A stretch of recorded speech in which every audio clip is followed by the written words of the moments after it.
Let's make a ball bounce in Flash. Open up Flash. We are going to create a new ActionScript 3.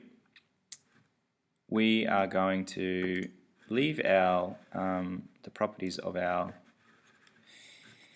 size to whatever it is, 550 by 400, and we are going to create a ball that will bounce from here to the bottom like a basketball and then back to the top, but with some easing so it looks a bit realistic, and at the bottom it'll squish a little bit to make it a little bit more realistic as well. So if your oval tool isn't selected already, it might be on rectangle, just click on it and then just click on it again once it is selected, and you'll get the other tools, and you can just then select oval tool. Then we want to hold shift, draw a circle. If it isn't the color of a basketball already, just get your fill tool, your paint bucket tool, and come down here and select an appropriate color, and then just click fill. Then we're going to get the line tool, and I'm going to hold shift again from about the middle, doesn't have to be exact, and stop when it snaps to the edge of the basketball. You can tell by that little circle there. I'm going to do 3. Then I'm going to get my selection tool back and drag the lines in. Make sure when you're dragging these lines in that you're not selecting the line first and then dragging it, because we don't want to do that.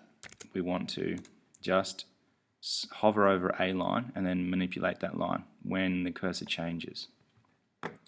Now we want to select it all by just drawing a square around it, and we're going to go to modify and convert to symbol. We're going to create a graphic out of this. It's like a group object, and we're going to call it a ball.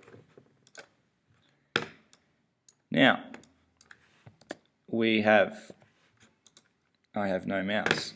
We have a grouped basketball object that should be in our library as a ball. We can reuse that object as many times as we want, but we don't want to do that. All we want to do now is go down to our timeline and create a classic tween. Right click. We're going to make this ball bounce at about 30, hit the bottom, so I'm going to right click again and go insert keyframe, and then just check it. Nothing's happening at the moment. So when I go back to frame 30, by frame 30 I want this ball to be down at the bottom here. Now check it. It's created all the frames for us. That's the beauty about a tween in Flash. Now I could create another just at 60 and make the ball go back straight up, but we want the ball, once it hits the bottom here, we want the ball to just compress a little bit to make it look like it's hitting the bottom.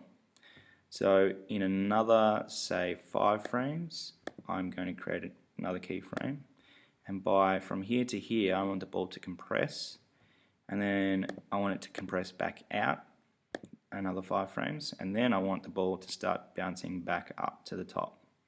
So from 40 to about, let's say, 65 or 60. Right click, insert keyframe.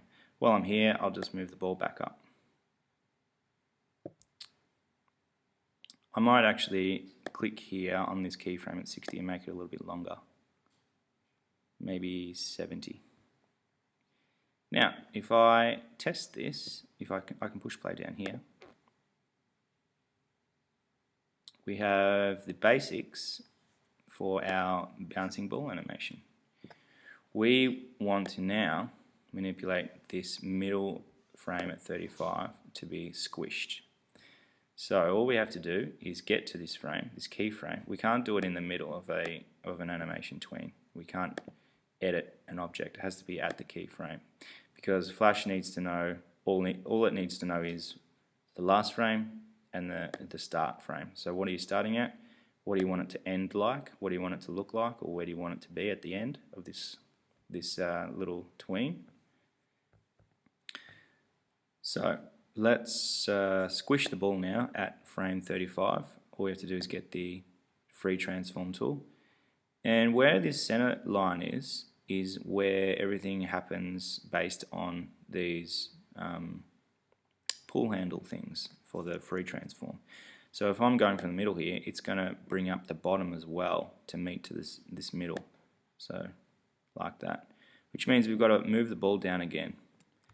But if I move this center point down to the bottom here, it will actually use that as the pivot point, and I won't have to move the ball down. So I want the ball to compress maybe that much. But the problem is with the animation, it goes in time with the other symbols here, keyframes. So at this keyframe, the ball is actually, pivot point is at the middle. And again here, so that pivot point is also moving with the animation. So it's not going to work out. So the way we need to do it is, I'm going to undo and leave the pivot point in the middle, because out of all our other keyframes we have the pivot point there, and I'm just going to have to shift the ball down. So leaving it there and shifting the ball down manually. And now the ball will be more in line with the rest of the animation.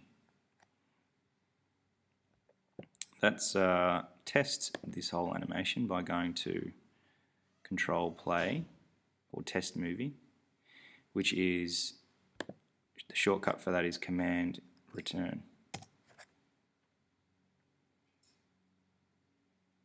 Now see, it's a little bit robotic and not really following the laws of physics. So let's try and ease these animations by using the ease property of a tween. So we have to select the tween, the keyframe of the tween, and we have to say easing out or easing in. I usually just go straight to 100, but you'll notice now that it eases down. So plus 100 from here means it comes out fast and then it eases into the next dot.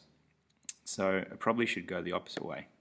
It should go slowly out if I'm dropping the ball, and then start going fast and fast till we get to this point here. Then I'm going to put that easing up at this point. So let's go back and see what that looks like. Yeah, that looks much better. And again, oppositely, we're going to go up and negative when we're going in the reverse way. Now let's Command Enter or Return. That looks a bit better. It gets a little bit faster, and then as it gets to the top, it's sort of, we've got that little bit of jerkiness. So we could get the exact position of this object. It is these. So if we wanted to, we could do it an easy way. We could either go here and copy these positions out and then go to here, this last frame, and then put those exact positions in again. Or I could get this symbol, copy it,